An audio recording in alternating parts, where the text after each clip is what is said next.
ಶ್ರೀ ವಿಶ್ವಾವಸುನಾಮ ಸಂವತ್ಸರ ಉತ್ತರಾಯಣ ಶಿಶಿರ ಋತು ಮಾಘ ಮಾಸ ಶುಕ್ಲ ಪಕ್ಷವಾಗಿದೆ. ಈ ದಿವಸ ಮಂಗಳವಾರವಾಗಿರತಕ್ಕಂಥದ್ದು ದ್ವಿತೀಯ ತಿಥಿ ಶ್ರವಣ ನಕ್ಷತ್ರ. ಈ ದಿವಸ ಈ ಮಾಘ ಮಾಸದ ದ್ವಿತೀಯವನ್ನು ವಾಸಮಾಂಬಾ ದೇವತೆ ಇದ್ದಾಳಲ್ಲ, ಆಕೆ ಅಗ್ನಿ ಪ್ರವೇಶ ಮಾಡಿದ ದಿವಸ ಅಂತ ಗುರುತಿಸ್ತಾರೆ.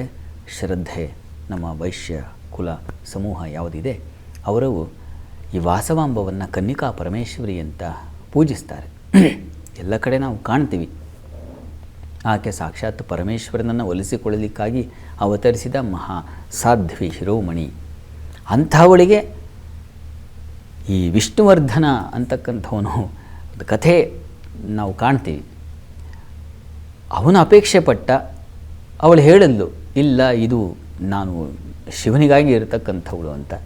ಇಲ್ಲ ಅಂತ ಮತ್ತಿನ್ನೇನೋ ಹೋರಾಟ, ಈ ಯುದ್ಧ ಕಲಹ ಇವುಗಳಿಗೆ ಬಲಿಯಾಗಿ ಹಾಳಾಗಬಾರ್ದು ಅಂತ ಹೇಳಿ ತಾನು ಅಗ್ನಿ ಪ್ರವೇಶ ಮಾಡಿಬಿಡ್ತಾಳೆ. ಆ ರೀತಿಯಲ್ಲಿ ಈ ಅಗ್ನಿ ಪ್ರವೇಶವಾದ ದಿವಸ ಅಂತ ಮಾಘ ಮಾಸದ ದ್ವಿತೀಯವನ್ನು ಗುರುತಿಸ್ತಾರೆ. ಕಥೆ ಬಹಳ ವಿಸ್ತಾರವಾಗಿದೆ, ನಾನು ಇಷ್ಟು ಬಾರಿ ಹೇಳಿದ್ದೀನಿ. ಅದನ್ನು ಮತ್ತೆ ಹೇಳೋದಕ್ಕಿಂತ ಶ್ರದ್ಧೆಗಳನ್ನು ಆ ಸಮೂಹಕ್ಕೆ ಆಕೆ ಮಹಾ ಮಾರ್ಗದರ್ಶಕಿ.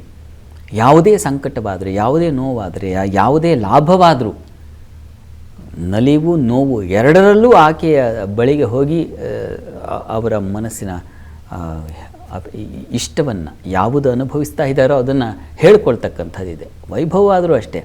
ಆರಾಧನೆ ಅಂತಂದರೆ ಅತ್ಯುತ್ಕೃಷ್ಟವಾಗಿ ಅಲಂಕಾರ ಇತ್ಯಾದಿಗಳನ್ನು ಕಣ್ಮನಗಳು ತಣಿಬೇಕು. ಆ ರೀತಿಯಲ್ಲಿ ಇರ್ತದೆ ಆ ವೈಭವ.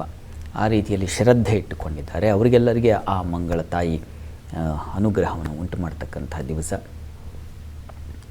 ಆಕೆ ಬೇರೆ ಎಲ್ಲ, ಸಾಕ್ಷಾತ್ ಪರಮೇಶ್ವರಿ ಬೇರೆ ಎಲ್ಲ ಅಂತಕ್ಕಂಥ ನಂಬಿಕೆ ಹೆಚ್ಚು. ಈ ಕಾರಣದಿಂದ ಶ್ರದ್ಧೆ ಇರತಕ್ಕಂಥವ್ರು ಈ ದಿವಸ ಅಲ್ಲಿ ಹೋಗಿ ವಿಶೇಷ ಪೂಜಾ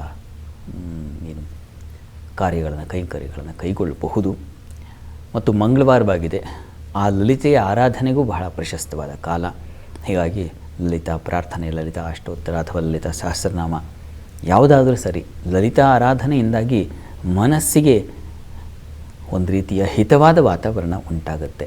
ಮನಸ್ಸು ಸುಲಲಿತವಾಗುತ್ತೆ ಲಲಿತಾ ಆರಾಧನೆಯಿಂದ.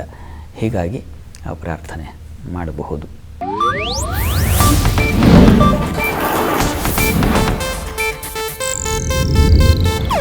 ಇದು ಏಷ್ಯಾನೆಟ್ ನ್ಯೂಸ್ ನೆಟ್ವರ್ಕ್ ಪ್ರಸ್ತುತಿ.